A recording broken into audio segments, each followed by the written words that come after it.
Kanagumma kharagi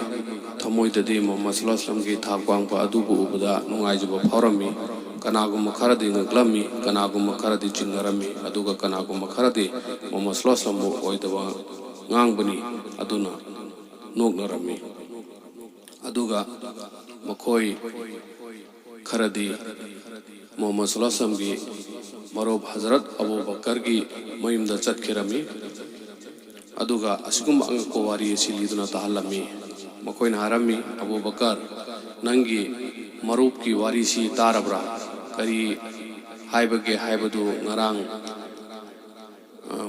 asi mahag baitul muqaddas ta yawrure hairi Abu Bakar na hari masigi wafum masi Muhammad sallallahu alaihi wasallam masamuk na hairibra layam lat pasing kumlei achumbani nangi marubna masigi wafum si hairibani Ekoigi na pungsimagna taraga laglibani Abu Bakar na hari mahakna masimak haibu oiragadi mahakna haribada chummani ayam lat pasing na hari masi thajabada oithokpa yabra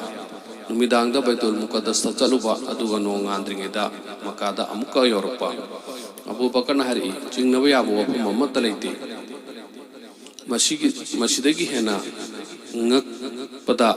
aina thaji mangna hai ahing oigera natraga nungthil natraga matam amada hekta asmandagi mahaki manakta wahi mapugi paujel lakpa asini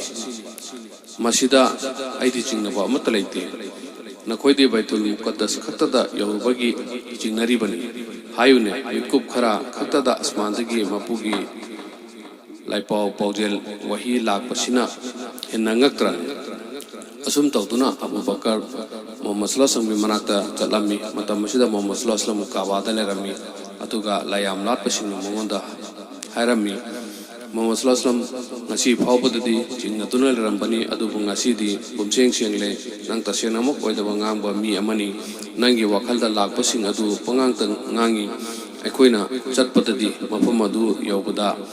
tha ama changi aduga mafam adudagi halakpada tha ama amukka changi aduga nangna hairibasidi numidang amada baitul muqaddas salui haiba aduga amukka halai haiba lat amasung ujagi wasaklaga hairibasidi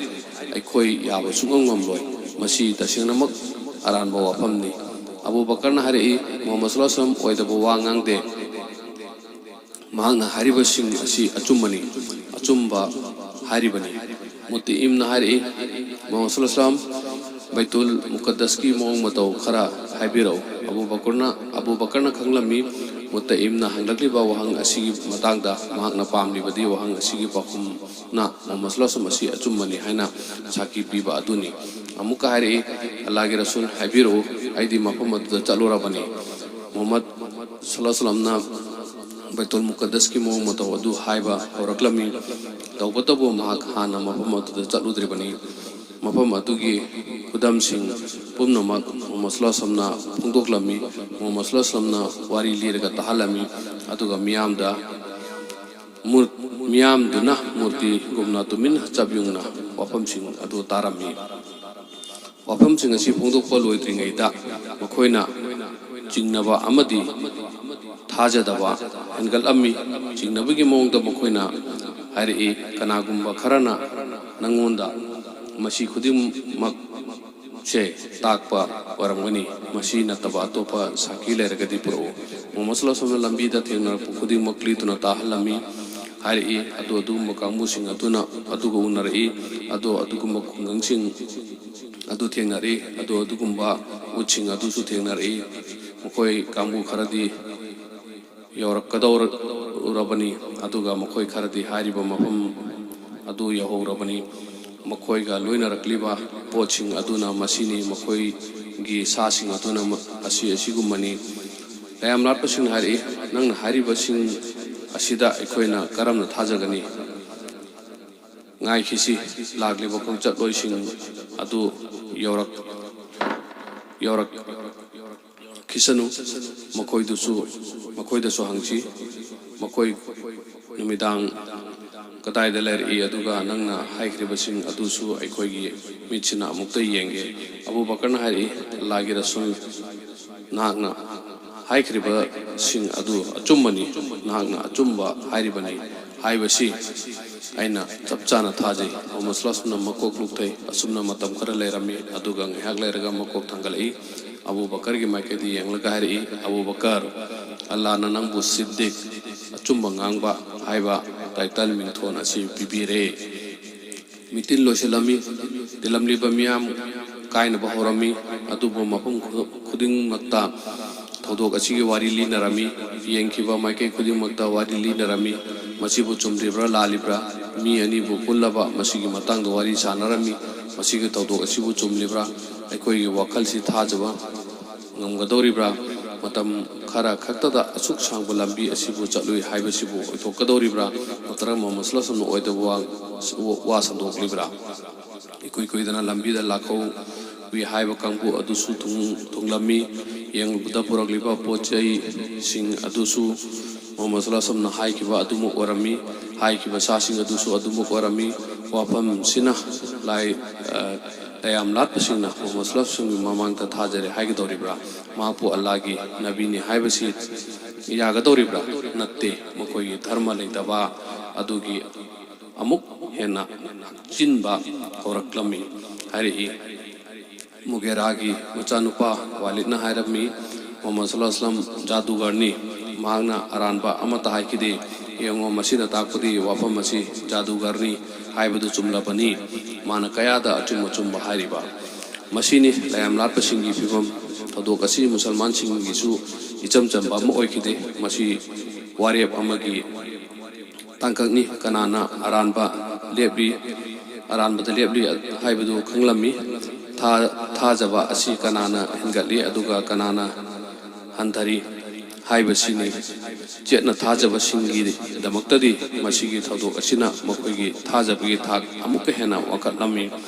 aduga jingnaduna leram lebasing adudi amukka hena makoigi thajaba adugi thak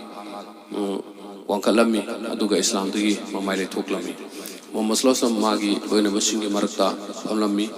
mana thodok aduda thengarpa achou choba khudam sing adu magi loina basing da sandongna taklami maitul muqaddas tagi asman atia da chatpagi wari lirami mapamaduda mapu mahakyang pasing atugi matangda hairami asum tawtuna mahaku ahanba atia da Jibril alayhis salam no kubiki mapamaduda miyoiba khuding makki mapa Adam alayhis salam ko unaki yangbuda mahakna mahaki yel omda onbada harawbagi maithong upa phanglami aduga oromdu onba matamdana mamai adu awabana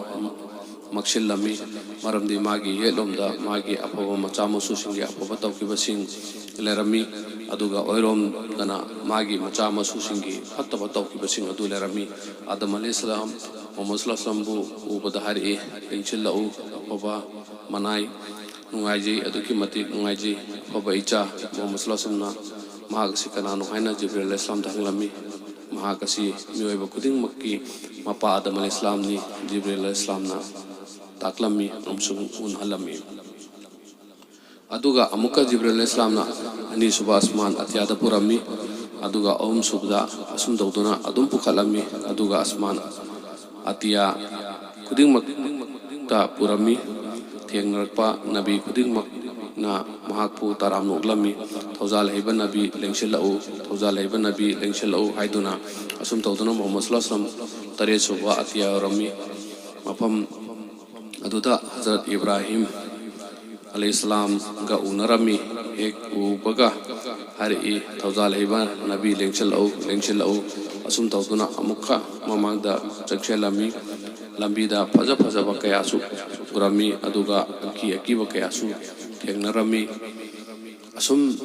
chatpoduna ars hariba mapam adugi manak yosil laklami mapam aduda Muhammad sallallahu alaihi wasallam amasung magi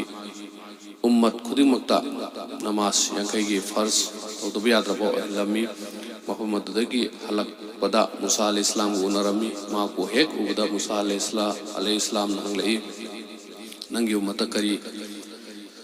farz tawri kari tawdubiyadaba pirakpa Muhammad sallallahu alaihi wasallam kumlami ahing nungtilda namaz matam yankai Musa alayhis salam hari halluko aduga nangi mapuda matam kara handanaba haijaho Muhammad sallallahu halami aduga haijarami alana takai ama tabirami alakpada Musa al-Islam ga amuka unarami mangna hari amuka hallo handanaba amuka hayau hairibana masinga tu umat na pangthok pangamloi Muhammad sallallahu amuka halami aduga handanaba amuka haijarami alana haijabo tu yarami aduga alana namas matam khara amaga antabirami Musa ga amuk unabada hari bana masa sisu yamali amuka hanna chalo aduga hantana ba haijo Muhammad sallallahu halami alana namas matam mangada hantarami aduga hari namas matam mangani adubo namas matam yakai pangthokpagi sawab oigani aina lepkiba dudi hongbalite ahing adu hokirami mahaki highway inba loina basing adum famdona lerami Muhammad sallallahu na atyada urakpasing alagi angang po urakpasing chap manana lerami loina basing nungai na tarami Muhammad sallallahu na jannata urakpasing adusu lerami hari ababatoba loina basing da harau pau pirami jannat asigumba poching lei hari basing adu na koi damakta sinlang dona ngai dona lehawi aduba achumba lambi haibadi achumba dharma asidagi ethokraba matugi matang da mapum hangna haibirakpa auzu billahi minash shaitanir rajim bismillahir rahmanir rahim wama ja'alnal ruya allati araynaka illa fitna linnas aikoina alana madubu semkiba ohenkiba nate nangonda utkibadu miyobagi changing ama oina